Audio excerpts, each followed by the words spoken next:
ఎప్పుడు జరగని తప్పు ఈ రాక్షస ముండా కొడుకులు ఒరే ఏ చేశాడ్రా మా స్వామి మిమ్మల్ని, ఏ పాపం చేసావురా, మీకు తినమన్నాం కదరా, తినండిరా.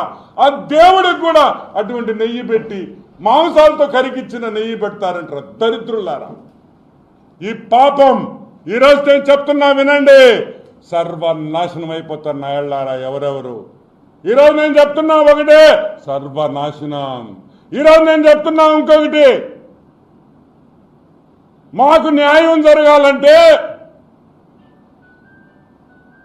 సుబ్బారెడ్డి, ధర్మారెడ్డి, కరుణాకర్ రెడ్డి, జగన్మోహన్ రెడ్డి ఈ పాపానికి ఉరి తీయాలని కూడా నేను మనవి చేస్తున్నా. ఇది చిన్న పాపం కాదు. తమాషా పడుతున్నారా? హిందువులంటే మీకు అంత చాతకంతనమా? హిందూ దేవుళ్ళు